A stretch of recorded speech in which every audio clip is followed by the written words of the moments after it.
Saudação a todos, aqui é André Michelin, sejam muito bem-vindos ao nosso espaço de celebração em Candelária. A gente está participando de um projeto de uma plantação de igreja aqui nesse bairro e dentre as várias atividades que a gente tem, a gente também assiste a um grupo de crianças. Então eu gostaria de te convidar, se você entende que o nosso trabalho é sério, você acredita naquilo que o Senhor nos deu para fazer nesse tempo e gostaria de dar um suporte, você pode também cooperar para a manutenção desse projeto, por exemplo, adquirindo uma das nossas canecas. Você tem a opção em cerâmica ou, se preferir, em alumínio. Como é que você faz para adquirir? Você pode nos enviar uma mensagem pelo direct. Nós te informamos todo o procedimento. É isso. God bless. Meus irmãos, muito bom dia, graças e paz. Sempre uma alegria desfrutarmos das oportunidades de estarmos juntos. Inicialmente, eu já quero fazer uma reação ao que o nosso irmão Pedro Gabriel disse. Num dado momento ele falou, deixou no ar se seria uma quebra de liturgia, caso ele fizesse o que ele se propôs a fazer. Na verdade, eu digo que seria se você não tivesse feito. Entendeu? Quando você começou a dizer da canção, eu já estava assim, mas vai ter uma? Entendeu? Já estava pensando nisso. Quando você falou que essa era a sua prática, eu falei assim, por que não fazer hoje?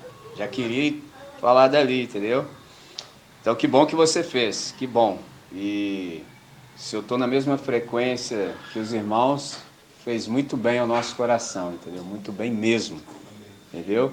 Então, a partir disso, eu já chamo atenção para algo que é óbvio para nós, e que bom que é assim, esse espaço que a gente tem para que façamos as coisas do jeito que a gente tem feito, entendeu?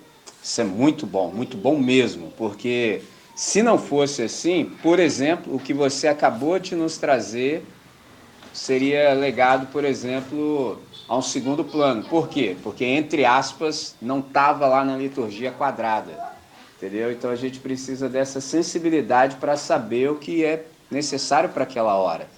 E nesse espaço aqui que a gente tem da comunidade, há momentos para isso. Isso é muito bom mesmo, entendeu? Muito bom. E depois a gente ainda fala mais acerca disso. Então, hoje é o nosso 16º Reagindo, esse espaço que a gente tem tanto para o diálogo quanto para a promoção da nossa reflexão. O ser humano, ele é por natureza, por definição, um ser coletivo. Então, é extremamente necessário que nós dialoguemos. Por exemplo, se você não tem pessoas com as quais você pode conversar, preciso lhe informar já de saída que a sua mente vai te pregar uma peça, entendeu? A sua cabeça vai te dar uma volta. Por exemplo, eu estava na celebração do aniversário do nosso irmãozinho Titonino, e uma das coisas, eu pisei e já começou a conversa, entendeu? Eu nem consegui nem sentar.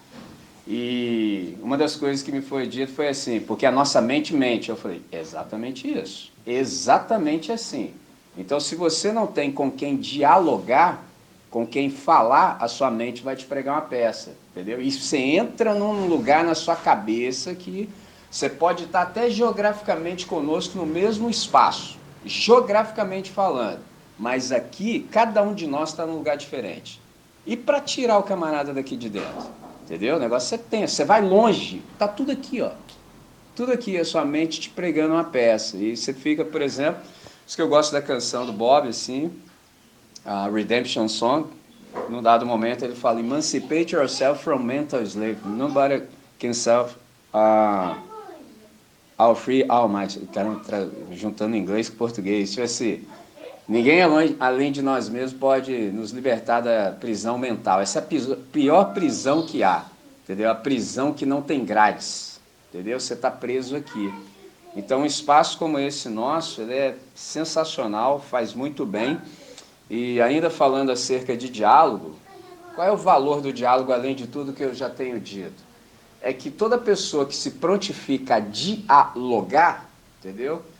Ela acredita que a verdade pode aparecer a qualquer uma das duas pessoas. Por isso há o diálogo, entendeu? Por isso que, por exemplo, você pode perceber que na nossa sociedade, nos dias atuais, é muito difícil você encontrar gente que queira dialogar. Os caras só sabem gritar, entendeu? Só sabem gritar, mas não, então eles mesmos já não acreditam mais na verdade.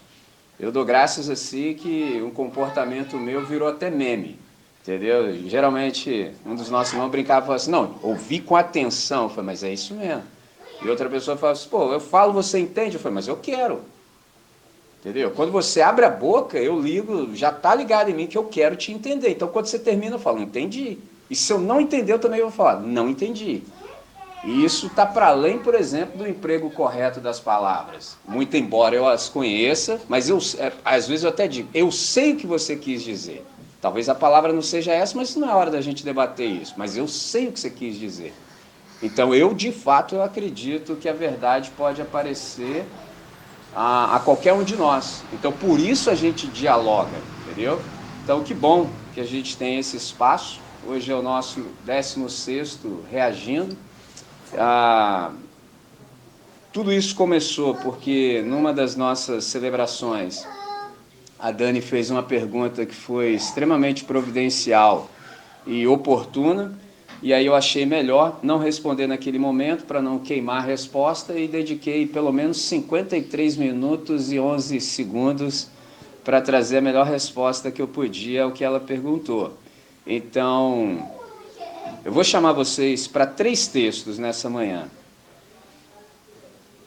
Efésios capítulo 2, Hebreus capítulo 11, 1 Coríntios capítulo 12. São esses os 3 textos que eu quero revisitar. Quando a gente conversou, a gente procurou distinguir entre fé e fé. Foi a nossa conversa anterior. Então a gente procurou responder aquela pergunta: existe diferença entre fé e fé? E se existe, qual é? Pergunta, como eu disse, foi providencial e pertinente, e ela gerou uma reflexão que foi extremamente necessária para a nossa comunidade. Então, respondendo à pergunta, existe diferença entre fé e fé? Sim, com toda certeza. Em existindo, qual é? Então, para isso, eu chamo vocês ao livro de Deus, ao livro que nos permite ouvir Deus. Interessante que, quando Pedro começou a falar, esse é um texto também que eu nutro profundo carinho, porque eu já tive inúmeras experiências nesse texto também, um dia eu posso dividir com vocês. Eu já falei nesse texto, pena que a época em que eu falei ainda não havia mecanismos de gravação, então infelizmente só ficou gravado no coração da galera que ouviu. Mas quem sabe um dia eu falo também nesse texto.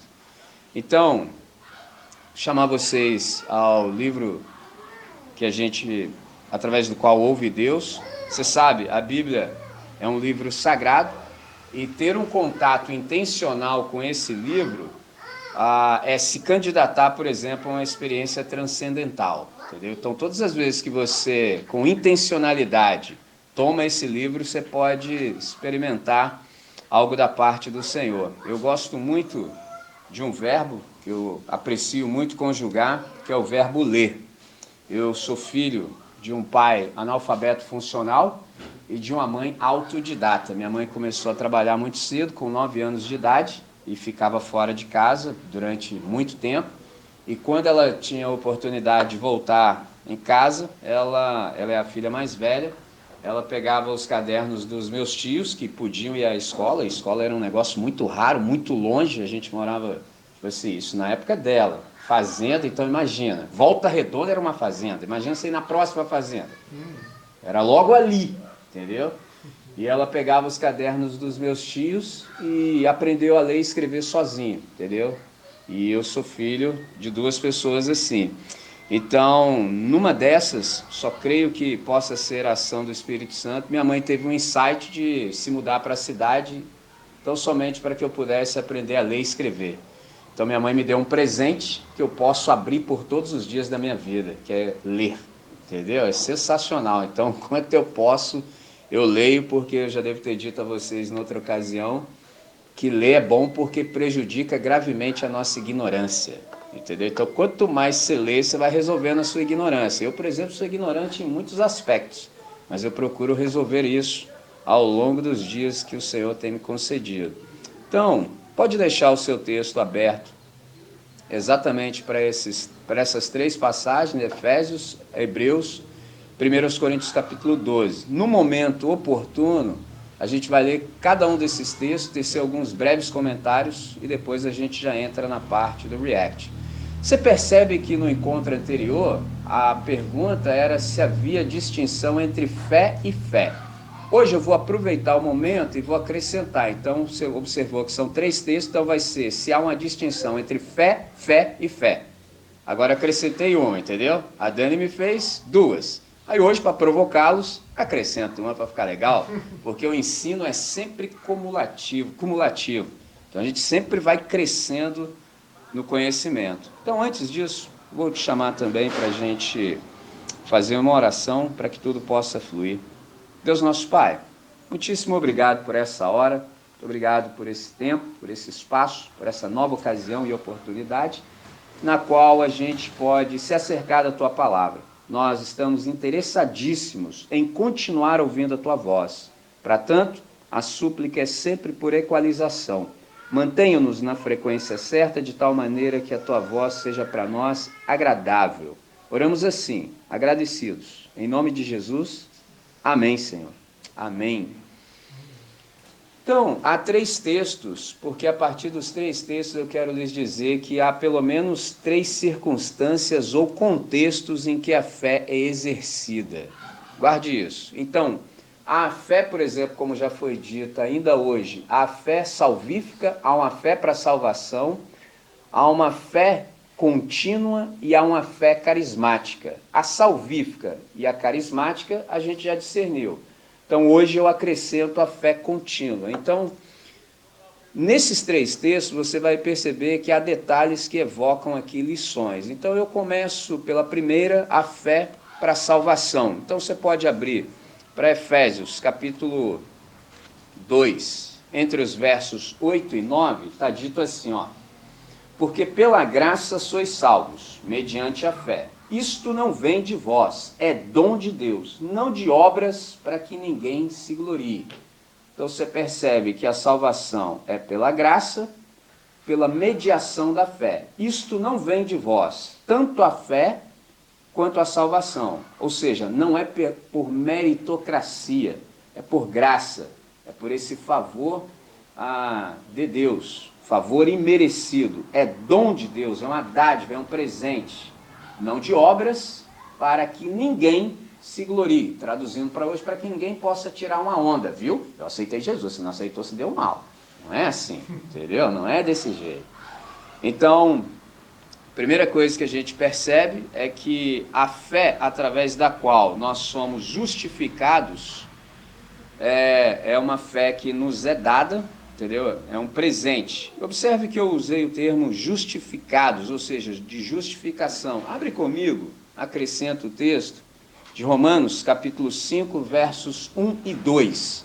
Romanos, capítulo 5, verso 1 e 2. Diz assim: justificados, pois, mediante a fé, temos paz com Deus por meio de nosso Senhor e Salvador Jesus Cristo, por intermédio de quem obtivemos igualmente acesso pela fé a esta graça na qual estamos firmados.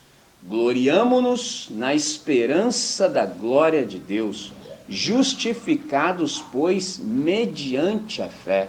Sensacional. Então, o que a gente percebe de tudo que a gente acabou de ler? Que Jesus Cristo, de fato, ele é o autor e o consumador da fé. Dele vem essa fé para nossa salvação e justificação. Portanto, essa fé não nasce, por exemplo, no nosso coração sem a intervenção direta do Senhor.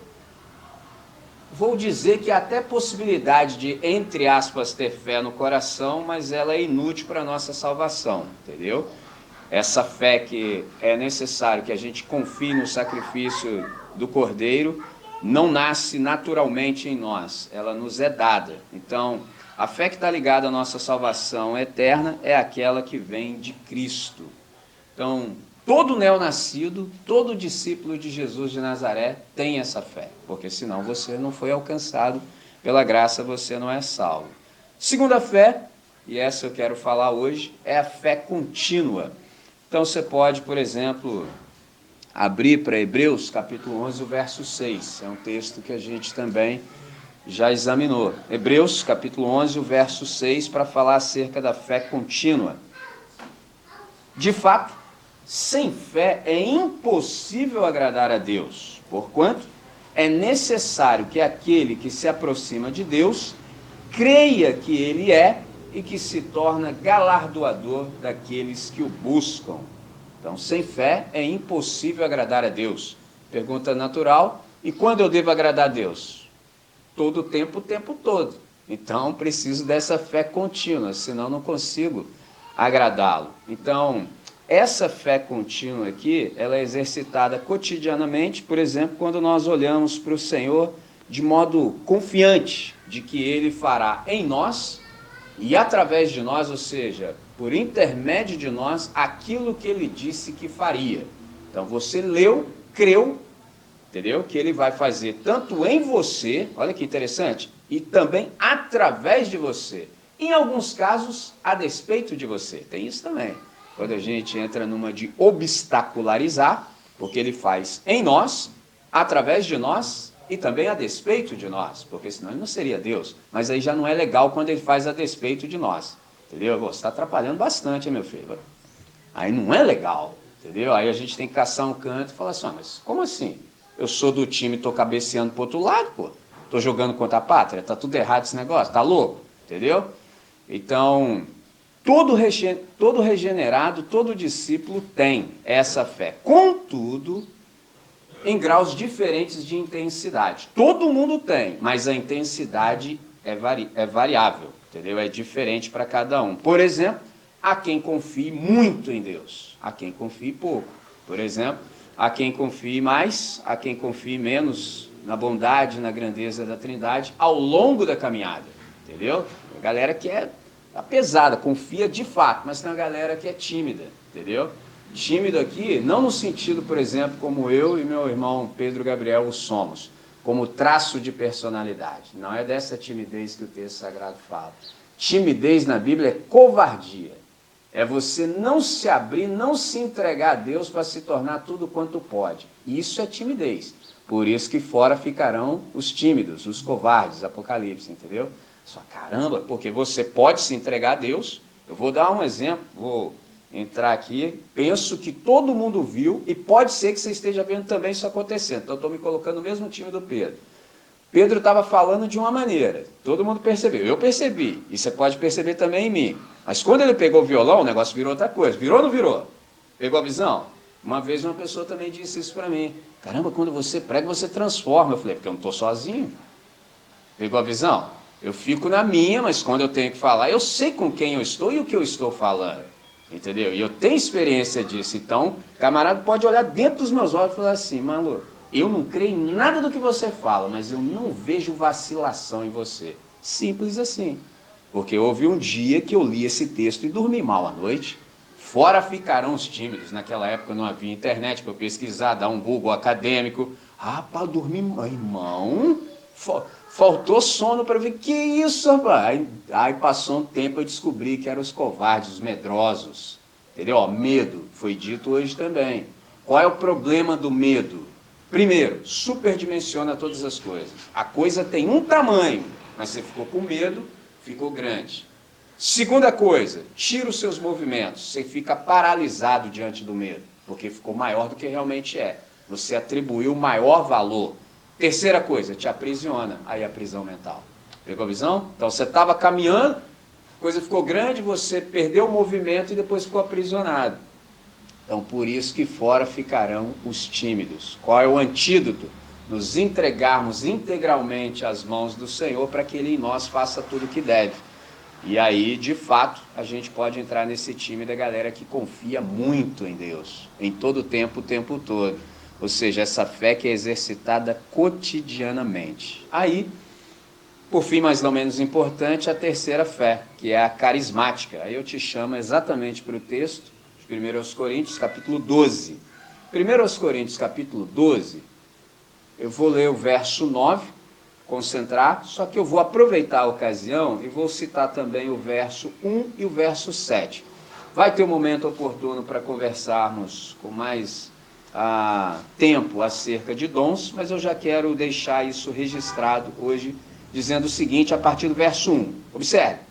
a respeito dos dons espirituais, irmãos, não quero que sejais ignorantes. Olha que negócio interessante. Está escrito, cara, você não precisa ser ignorante em relação a isso.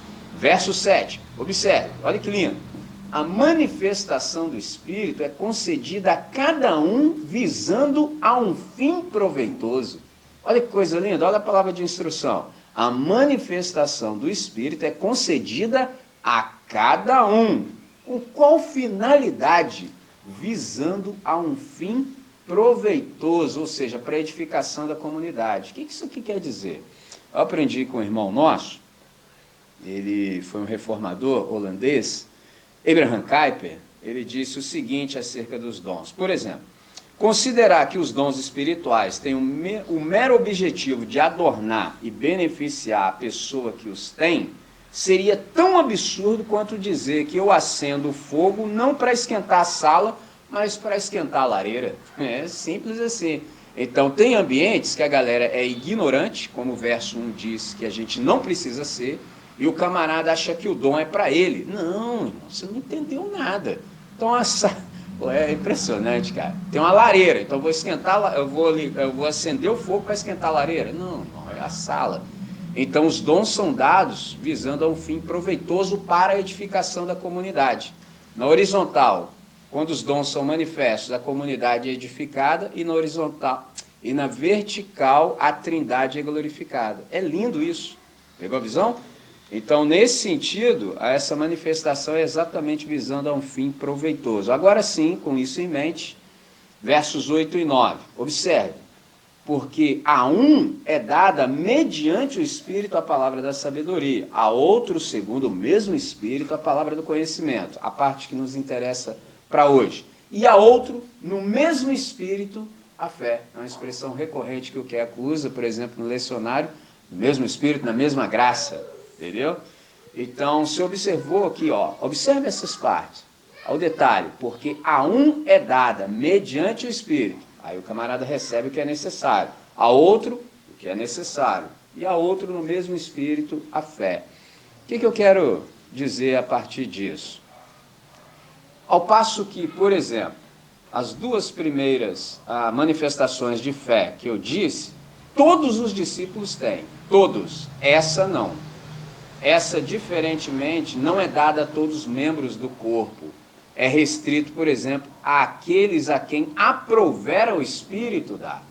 Não são todos que têm. Aqueles a quem o Senhor se agradar, Ele dá. Agora, interessante disso é que qualquer membro do corpo é um potencial candidato para experimentar essa manifestação. Porque não é dado a todos, mas todos têm possibilidade de serem agraciados. É um negócio extraordinário isso. E o que é essa fé carismática, é a pergunta? Essa capacidade de crer a despeito do horizonte imediato totalmente desfavorável. Pegou a visão? Você não tem absolutamente nada no horizonte para você se agarrar. Agora, pare e pense nisso por um instante. Você sabe que, assim, a pior coisa que pode acontecer na nossa vida é a gente nutrir expectativa. Isso é horrível, entendeu? Porque aí você imagina uma coisa de um jeito e quer que ela aconteça daquele jeito. Agora, você imagina você não ter absolutamente nada no horizonte imediato para falar assim, vai dar certo. E aí? Se você, na sua expectativa, já se frustra, agora você imagina quando você assim, não tem esperança de absolutamente nada. É o texto, por exemplo, que eu li semana passada, de Atos 27. Os caras, se você ler o texto também depois na íntegra, embora eu tenha feito uma síntese, você percebe que depois de 14 dias que os caras estavam à deriva no mar, cara, você imagina você ficar 14 dias no mar, não saber se está de dia ou se está de noite. Eu já tentei conceber isso na minha mente de tudo que é jeito. Meu irmão, tá de dia, Fred? Não sei, cara. Tá de noite? Também não sei. Que isso, cara? Como assim? Chegou um momento que eles se desesperaram de qualquer possibilidade de salvação. Tipo assim, não vai rolar. Fred, valeu, foi muito bom ter vivido esse tempo com você. Fui. Que isso, cara? Aí levanta um no meio e fala assim, fica tranquilo, porque um anjo do Senhor a quem eu pertenço apareceu nessa noite. Aí o cara sabia que era noite. Mas como você sabe que é noite? Ué, porque Deus me falou que é noite, pô. entendeu? E vai ficar tudo tranquilo, o barco vai se perder, porque eu avisei que a gente não deveria ter entrado nisso. Eu falei, mas você achou melhor ouvir o outro cara, entendeu? Eu te falei para não fazer isso. Então, as vidas serão poupadas, mas o barco já é, Elvis. Entendeu como é que é o lance? Sensacional. Então, essa fé carismática é exatamente essa capacidade magnífica, extraordinária de crer a despeito do horizonte imediato, ser totalmente desfavorável.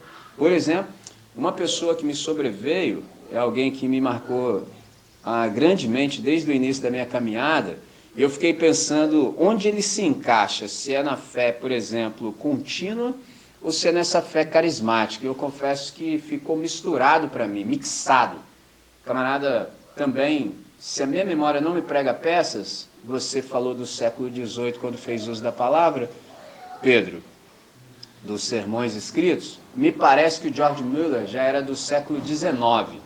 Ele foi inglês de Bristol e o camarada era desse nível.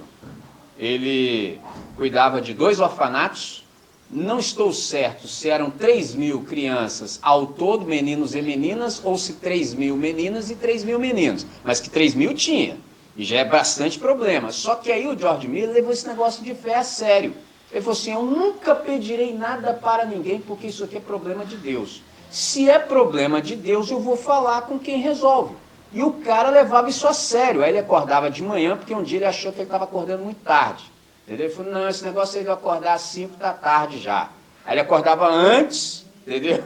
Aí plantava os joelhos no chão, leu a Bíblia mais de 100 vezes, sendo que no mínimo 50 de joelhos. Vai pegando aí, Fred. Entendeu? E aí ele falava com Deus. Nunca pediu nada para ninguém. Nunca. Nunca, nunca, nunca. Uma vez eu me lembro de um testemunho dele, que uma pessoa chegou para ele e perguntou se ele estava padecendo de alguma necessidade. Ele disse que sobre isso ele não conversava com ninguém, exceto com Deus. Eu falei, caramba, mano. Ô, rapaz, quando você está no osso, se alguém fala, você está precisando de alguma coisa? Ai, irmão, eu duvido se nessas palavras. Foi Deus que te mandou. Entendeu, mano? Entendeu? Ele falou, sobre isso eu não estou autorizado a conversar. Eu falei, que é isso, cara? Isso é tão sério, que todos os dias ele reunia as crianças no refeitório, às vezes não havia nada. Todos os dias, por mais de 100 anos, isso foi assim. Todos os dias, não tinha nada. Ele sentava e a oração já nem era de petição, era de gratidão. Senhor, queremos te agradecer, mas não tinha nada. Aparecia alguém de algum modo, de algum lugar, e providenciava o alimento todos os dias durante 100 anos. Sensacional. Então, em podendo, dê um check assim, procure conhecer o George Miller, entendeu? Sensacional. Houve uma vez que eu já dei um testemunho acerca dele aqui e vou falar porque cabe exatamente no que eu acabei de dizer acerca do horizonte absolutamente desfavorável. Ele saiu da Inglaterra e precisava chegar no Canadá para uma conferência. Naquela época era de navio. E aí ele está lá no navio, tranquilo, resolveu passear ali em cima, no Conversa. Chegando lá, o capitão começou a falar com ele, aquela coisa toda. A primeira coisa que o capitão disse, olha, nós não conseguiremos chegar tal hora, tal dia, em tal lugar. Ele falou, jamais, nunca isso vai ser assim. Ele falou, mas olha o nevoeiro aí, ó, não tem como. Ele falou, vamos fazer o seguinte, nós dois desceremos a casa das máquinas e oraremos. Depois você sobe e vê se o nevoeiro está aí. Porque eu nunca, em 56 anos, deixei de cumprir nenhum dos meus compromissos. Não vai ser hoje que isso vai acontecer. Vamos lá. Aí ele começou a orar, diz o seu biógrafo, que ele orou como uma criança. E quando o capitão ousou orar, ele falou, você não precisa não, que você é incrédulo. Olha que é isso. Ô, mano, é brutal demais. Oh, você não. Você nem tenta. Agora suba lá e veja se o nevoeiro está lá. Meu irmão, é desse nível, cara. Entendeu? É desse modelo. E não estava, e ele chegou a hora por compromisso. Pegou a visão? Então, quando a gente está falando de fé carismática, tem esses traços. Entendeu? Então, como é que tudo isso aqui se aplica à nossa vida? 3 coisas eu digo. Primeiro, vive melhor quem não se distancia da fé. Vive melhor quem não se distancia da fé.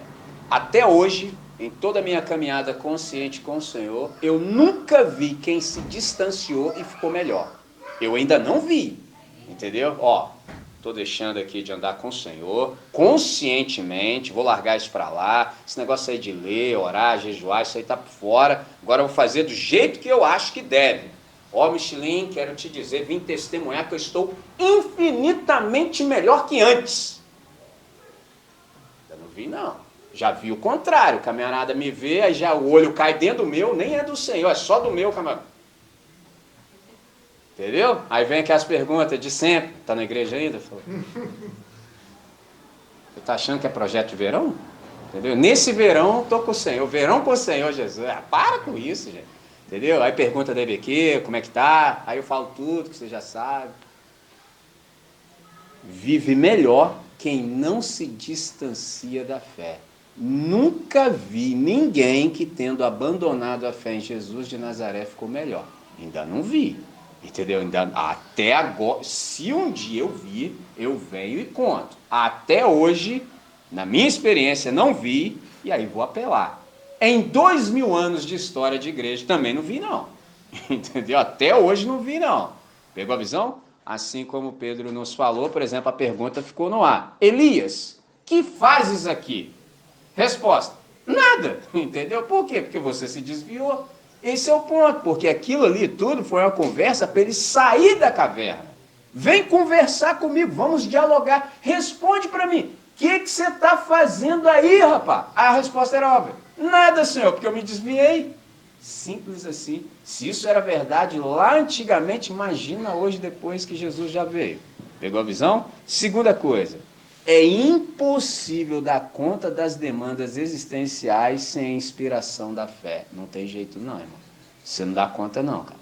É muita coisa, cara. Se a fé não te envolver, tipo assim, se você não nutri-la, meu irmão, você fica abafado aí, ó.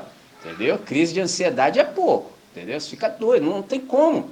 Agora, se houver espaço para a fé, a coisa pode fluir. Qual é a boa notícia de tudo isso?